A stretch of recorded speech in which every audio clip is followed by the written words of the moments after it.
কদ আহয়া ঈসা ইবনু মারিয়াম আরবাআত আনফাস। আকায়েদে নববী ইশারা নিবরাজের মধ্যে এবং তাফসীরের মধ্যে আছে আল্লাহর নবী ঈসা রূহুল্লাহ 4 জন মানুষকে তিনি জিন্দা করেছেন। জোরে বলুন না সুবহানাল্লাহ।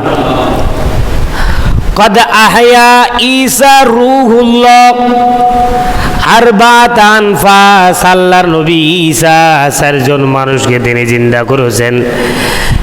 1 নম্বর হলো ইবনুল আশের, 2 নম্বর হলো সাম ইবনে নূ, 3 নম্বর হলো আসের আইনালিফ সার, 3 নম্বর হলো 4 নম্বর হলো ইবনুল আজুজ। 4 নম্বর যিনি ব্যক্তি ছিল হযরত ঈসা রূহুল্লাহর তিনি বন্ধু ছিলেন। জোরে বলুন না সুবহানাল্লাহ। ঈসা রূহুল্লাহ 4 জন মানুষকে জিন্দা করেছেন। একজন হলো সাম ইবনে নূহ, নূহ আলাইহিস সালামের ছেলে সাম। একজন হলো আসের আইনালিফ সার। 3 নম্বর হলো ইবনুল আজুজ। ইবনুল আজুজ ছিল হযরত ঈসা আলাইহিস সালামের বন্ধু।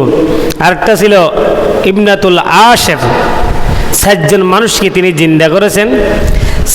তার যিনি যেদিন তার বন্ধু হযরত ঈসা আলাইহিস সালামের বন্ধু ইবনুল আজুজ মারা গেছেন, পরিবারের সবাই তাকে কাফন দাফন দিয়া খাটিয়ার উপর তুলে দিছে। কিন্তু ঈসা আলাইহিস সালাম জানে না। ঈসা আলাইহিস সালাম বাড়ির দক্ষিণ থেকে আসতেছে, এদিকে ঈসা আলাইহিস সালামের বন্ধু যখন মারা গিয়েছে তাকে খাটিয়ার ভিতর তুলে পরিবারের পরিজন সবাই বিদায় দিয়ে কবরস্থানের দিকে নিয়ে যাচ্ছে। তখন দক্ষিণ দিক থেকে আসতেছে হযরত ঈসা রূহুল্লাহ। ঈসা রূহুল্লাহর একটা কি ছিল, মুজিজা ছিল কি, মৃত মানুষকে কি করা, জিন্দা করা। তখন ঈসা আলাইহিস সালাম বলতে থাকছে, কিরে এটাকে এটাকে, সবাই বলছে এটা ইবনুল আজুজ। হ্যাঁ, সে তো আমার বন্ধু। বল সে তো মারা গিয়েছে। বলো না সে মারা যেতে পারে না। বল তোমরা রাখো, তোমরা রাখো, আমি দেখি। তারা বলছে আপনাকে কি পাগল পাইছে নাকি? হ্যাঁ, বল না আমি তাকে জিন্দা করব। বলে একজন মানুষ মারা গিয়েছে, তাকে কিভাবে জিন্দা করব? কোরআন হাদিসে পাকেও আছে ঈসা রূহুল্লাহ যখন কোনো মানুষকে জিন্দা করতেন তিনি কি বলতেন, কুম বিইজনিল্লাহ বলে জিন্দা করতেন। মানে আল্লাহর হুকুমে জিন্দা হয়ে যাও, আল্লাহর হুকুমে তিনি জিন্দা করতেন, আল্লাহর দেওয়া ক্ষমতা বলে। তখন তারা রাখতেছে না, হযরত ঈসা রূহুল্লাহ কি করলেন, জোর করে তাদের মাথা থেকে খাটিয়াটা লামায় ফেললেন। লামানোর পরে হযরত ঈসা রূহুল্লাহ ভিতরে ভিতরে কি যেন বললেন, লাস্টে বললেন কুম বিইজনিল্লাহ, এইভাবে একটা ডাক দিলেন। সাথে সাথে তিনি উঠে গেছে। উঠে যাওয়ার পরে খাটিয়ার চারিপাশে যে মানুষগুলো খাটিয়ে লইছিল তার এই অবস্থা দেখে 4 জন চারিপাশে দিছে দৌড়।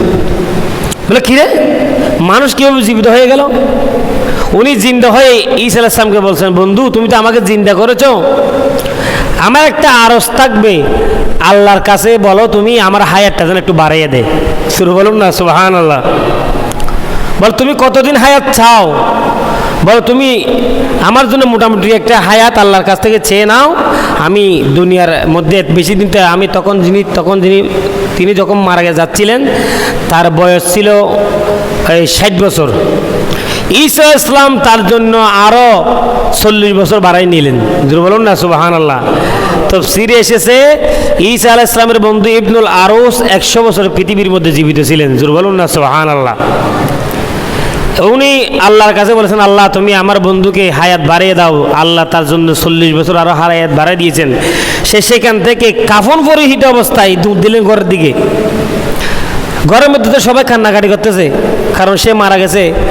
এই কাফন অবস্থায় তার মাথার মানুষ দেখেন না, মানুষ একটা যদি মুর্দা যদি খবর থেকে উঠে যদি কারো ঘরের দিকে চলে যায়, কেউ কি ঘর থাকবে? কেউ ঘর থাকবে না। ইবনুল আরুজ যখন জিন্দা হয়ে ঘরের দিকে চলে গেল তখন পরিবারের পরিজন একজনের ঘরের মধ্যে নাই, সবাই দেখা মাত্র ফালে যাচ্ছে, সবাই দেখা মাত্র ফালে যাচ্ছে। তখন সে বলছে, এই আমার পরিবারের পরিজন, আমার স্ত্রী পুত্র, তা দাঁড়াও, আমি নিজে নিজে জিন্দা হই নাই। আল্লাহ রাব্বুল আলামিন আমার বন্ধু যিনি আল্লাহর নবী ঈসার মাধ্যমে আল্লাহ আমাকে জীবিত করেছেন। তো বলুন না সুবহানাল্লাহ। তো বলতে চাইছিলাম আল্লাহর নবী ঈসা রূহুল্লাহ কয়টা মানুষ জিন্দা করেছেন? 4 জন মানুষ। এই 4 জনের ভিতরে ছিল একজন ঈসা আলাইহিস সালামের বন্ধু ইবনুল আরুস।